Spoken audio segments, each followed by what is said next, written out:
दोस्तों, एक शख्स अपने काम के सिलसिले में 2 सालों तक अपने घर से दूर रहा, यानी कि 2 सालों तक वो विदेश में रहा। उसके बाद में जब वो 2 साल के बाद अपने घर वापस आया तो उसने देखा कि उसकी जो बीवी है वो घर में प्रेग्नेंट है। यह देखकर वो शख्स हैरान और परेशान हो गया और अपना सर पकड़कर रोने लगा। फिर जब यह मामला हज़रत अली रजी अल्लाह तआला अन्हो की बारगाह में पहुंचा और हज़रत अली ने फिर जो फैसला सुनाया उसको सुनकर आप लोग भी हैरान और परेशान हो जाओगी। इसलिए आज का यह वीडियो आप सभी के लिए बहुत खास है। आप मर्द हो या औरत, आप इस वीडियो को आखिर तक ज़रूर देखें और दिल से एक लाइक भी कर दें। और अगर आपको हज़रत अली से सच्ची मोहब्बत है तो आप कमेंट बॉक्स में या अली लिखकर शेयर भी कर दें, ताकि और भी लोगों के पास में यह वीडियो पहुंच जाए। तो चलिए दोस्तों, शुरू करते हैं। दोस्तों, इस कायनात में हज़रत अबू बकर सिद्दीक के बाद में जो सबसे बेहतरीन हस्ती है उनका नाम है हज़रत उमर फारूक रजी अल्लाह तआला अन्हो। और याद रखें कि हज़रत उमर फारूक वो मुबारक हस्ती हैं जिनके बारे में खुद अल्लाह के प्यारे नबी हज़रत मोहम्मद सल्लल्लाहु अलैहि वसल्लम ने इरशाद फरमाया है कि अगर मेरे बाद में इस दुनिया में और कोई नबी होता तो उमर फारूक होता।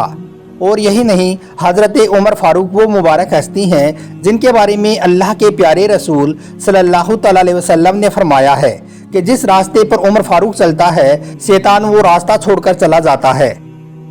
हम जो वाक़िया आपको यहाँ पर बताने जा रहे हैं, यह वाक़िया इब्ने अबी साबिया में सूरतुल कुबरा में मौजूद है। एक मर्तबा एक शख्स हज़रत उमर फारूक रज़ी अल्लाह तआला अन्हो की बारगाह में हाजिर हुआ और दस्ते अदब को जोड़कर निहायत ही अदब के साथ में अर्ज करने लगा, या अमीरुल मोमिनीन, मैं अपने कुछ काम के सिलसिले में पूरे 2 साल तक अपने घर से बाहर रहा, यानी कि मैं अपने कारोबार के सिलसिले में पूरे 2 सालों तक बाहर गया हुआ था। अब 2 सालों के बाद में जब मैं वापस अपने घर आ रहा था तो घर आने से पहले मैं बहुत ज़्यादा खुश था। मेरा दिल बहुत खुश हो रहा था क्योंकि मैं पूरे 2 सालों के बाद में अपने घर को आ रहा था। मैं सोच रहा था कि इतने दिनों के बाद में मैं अपनी बीवी और बच्चों से मिलूंगा, उनसे मैं मुलाकात करूंगा। लेकिन जब मैं 2 साल के बाद में जैसे ही अपने घर में दाखिल हुआ और मैंने जैसे ही अपनी बीवी से मुलाकात की तो मेरी सारी खुशियों पर पानी फिर गया।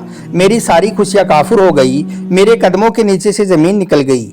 मैं अपनी बीवी को देखकर अपना सर पकड़कर बैठ गया और सोचने लगा कि ये क्या हो गया है, या अमीरुल मोमिनीन। इसकी वजह ये थी कि मैं अपने घर में दाखिल होते वक्त बड़ा ही खुश था, मगर मैंने जैसे ही अपनी बीवी के साथ में मुलाकात की तो मैंने अपनी बीवी को हामिला पाया, यानी कि मैंने देखा कि मेरी बीवी तो प्रेग्नेंट है।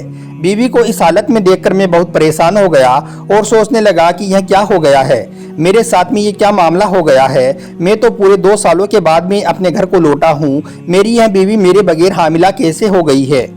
या अमीरुल मोमिनीन, यह माजरा देखकर मेरी सारी खुशियां काफुर हो गई, मेरी सारी खुशियां गम में बदल गई। इसके बाद में जब मैंने अपनी बीवी से इसके बारे में पूछा, जब मैंने उससे पूछा कि मैं तो 2 सालों के बाद घर लौटा हूँ तो फिर तुम प्रेग्नेंट कैसे हो गई, तुम्हारे पेट में जो बच्चा पल रहा है वो बच्चा किसका है, तुम्हारा यह हमल किसका है। तो यह सुनकर मेरी बीवी कहने लगी कि मुझे नहीं मालूम यह कैसे हो गया, मगर मैं खुदा की कसम खाकर कहती हूँ कि यह जो बच्चा मेरे पेट में पल रहा है वो तुम्हारा ही बच्चा है, यह हमल आपका ही है। यानी कि मेरी बीवी मुझसे कहने लगी कि उसके पेट में जो बच्चा पल रहा है वो मेरा है, जबकि मैं तो 2 सालों तक घर से दूर था। या अमीरुल मोमिनीन, या फारूक आजम, आप मुझे बताएं, मैंने 2 सालों तक अपनी बीवी को देखा भी नहीं था, मैंने 2 सालों तक उसको छुआ भी नहीं था, और जब मैं 2 सालों के बाद में अपने घर को लौटा हूँ तो मैंने उसको हामिला पाया है। और अब उसका कहना है कि उसके पेट में जो बच्चा है वो भी मेरा है, यानी कि वो बच्चे की निस्बत भी मेरी तरफ ही कर रही है। या अमीरुल मोमिनीन, अब मैं क्या करूँ, इस हालत में मैं किधर जाऊँ। दोस्तों, यह सुनकर हज़रत उमर फारूक रज़ी अल्लाह तआला अन्हो ने भी अपना सर झुका लिया और फिर आपने फरमाया, ए शख्स, तुम्हारी बीवी ने वाकई में बहुत बड़ा गुनाह किया है, तुम्हारी बीवी वाकई में मुजरिम है। फिर हज़रत उमर फारूक ने उस शख्स की बीवी को संसार करने का हुक्म दे दिया, यानी कि उसको पत्थर मार मार कर मार डालने का हुक्म दे दिया। अब आप यहाँ पर देखें कि यहाँ पर कौन हुक्म दे रहा है, वो अमीरुल मोमिनीन जिनके इल्म और फजल के बारे में पूरी दुनिया गवाही देती है। ये वो उमर फारूक हैं जो इस ज़मीन पर मशवरे देते हैं, तो अल्लाह ताला उन मशवरों को अपनी कुरान पाक बनाकर अपने हबीब सल्लल्लाहु अलैहि वसल्लम पर उतार देता है। और यह भी याद रखें कि कुरान पाक में 22 जगह ऐसी हैं जहां पर हज़रत उमर फारूक ने मशवरा दिया है और अल्लाह ने उन मशवरों को कुरान की आयत बनाकर उतार दिया है। दोस्तों, जिस वक्त हजरत उमर फारूक रजी अल्लाह ताला अन्हो ने उस औरत को संसार करने का हुक्म दिया, उस वक्त वहां से हजरत अली रजी अल्लाह ताला अन्हो का गुजर हुआ। आपने देखा कि एक औरत हजरत उमर फारूक की बारगाह में मौजूद है और हजरत उमर ने उस औरत को संसार करने का हुक्म दिया है। पूरा मामला जानने के बाद में हजरत अली रजी अल्लाह ताला अन्हो ने फरमाया, ए उमर, मैं आपके इस फैसले को चैलेंज करता हूँ, मैं आपके इस फैसले को नहीं मानता हूँ, आप अपनी इस्लाह करें।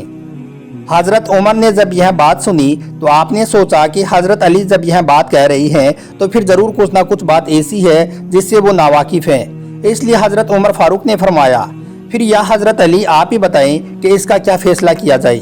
तब हजरत अली रजी अल्लाह ताला अन्हो ने फरमाया, ए उमर, ठीक है, अगर इस औरत ने कोई गुनाह किया है, इस औरत ने अगर कोई गलत काम किया है तो आप बेशक इसको सज़ा दें, आप इसे संसार करने का हुक्म भी दें, क्योंकि आपकी नज़र में यह मुलजिमा है, आपकी नज़र में यह मुजरिमा है, इसलिए आप इसको सज़ा ज़रूर दें। मगर याद रखें, इसके पेट में जो बच्चा पल रहा है उसका क्या कसूर है, उसने कौन सी गलती की है, आप किस जुर्म की वजह से उस बच्चे को भी संसार करने का हुक्म दे रही हो। ये उमर, क्या आपने नहीं सुना कि ऐसे वाक़ये अल्लाह के प्यारे नबी हज़रत मोहम्मद सल्लल्लाहु अलैहि वसल्लम के दौर में भी हो चुके हैं। क्या आपको नहीं मालूम कि एक सबीबा नाम की औरत का मामला भी अल्लाह के नबी की बारगाह में नहीं आया था, जो कि हामिला थी, लेकिन अल्लाह के प्यारे नबी ने उस बच्चे की पैदाइश होने तक का इंतज़ार किया और उसके बाद ही आपने फैसला सुनाया। यानी कि वो बच्चा पैदा होने के बाद ही अल्लाह के नबी ने उस औरत को सज़ा सुनाई थी। ए अमीरुल मोमिनीन, जो पेट में बच्चा पल रहा है वो भी एक जान है और वो बेकसूर है, इसलिए आप भी वज़ा हमल का इंतज़ार करो, यानी कि बच्चे की पैदाइश होने तक का इंतज़ार करो। तो यह सुनकर हजरत उमर फारूक ने बच्चे की पैदाइश तक रुकने का इरादा फरमा लिया और फिर आपने फरमाया कि वज़ा हमल तक का इंतज़ार किया जाए, उसके बाद ही इस मामले का फैसला सुनाया जाएगा। खैर दोस्तों, उसके बाद में कुछ महीने गुजरे कि उस औरत के वो बच्चा पैदा हो गया, यानी कि बच्चे की पैदाइश हो गई। और सही सरद में मौजूद है कि जिस वक्त उस औरत के वो बच्चा पैदा हुआ और जिस वक्त वो बच्चा अपनी माँ के पेट से बाहर आया तो वो बच्चा इतनी बड़ी उम्र का था कि उसके दांत भी निकली हुई थी। और जब उसके बाप ने उस बच्चे को देखा तो वो कहने लगा कि अल्लाह की कसम, रब काबा की कसम, यह बच्चा तो बिल्कुल मेरी शक्ल का है, यह बच्चा तो मेरा ही है। उसके बाद जब यह बात फिर से हज़रत उमर फारूक रजी अल्लाह ताला अन्हो की बारगाह में पहुंची तो उस वक्त हज़रत अली ने फरमाया, या अमीरुल मोमिन, इसकी दलील ये है कि अल्लाह ताला ने कुरान पाक में फरमाया है कि बच्चे की मुद्दत हमल और मुद्दत रज़ा 30 महीने की होती है। और फिर अल्लाह ने फरमाया कि माएँ अपने बच्चों को 2 सालों तक दूध पिलाई। इसका मतलब ये है कि अगर अल्लाह चाहे तो एक बच्चा अपनी माँ के पेट में 2 सालों तक जिंदा रह सकता है, लिहाजा यह बच्चा इसी शख्स का है। यह सुनकर फिर हजरत उमर ने उस औरत को रिहा कर दिया और उस बच्चे को अपने बाप के साथ में मिला दिया और हजरत अली के इस फैसले की आपने भरपूर तारीफ भी की। फिर हजरत उमर फारूक ने फरमाया कि अगर आज हजरत अली ना होती तो आज उमर इस बेगुनाह औरत को संसार करने के जुर्म में हलाक हो चुका होता।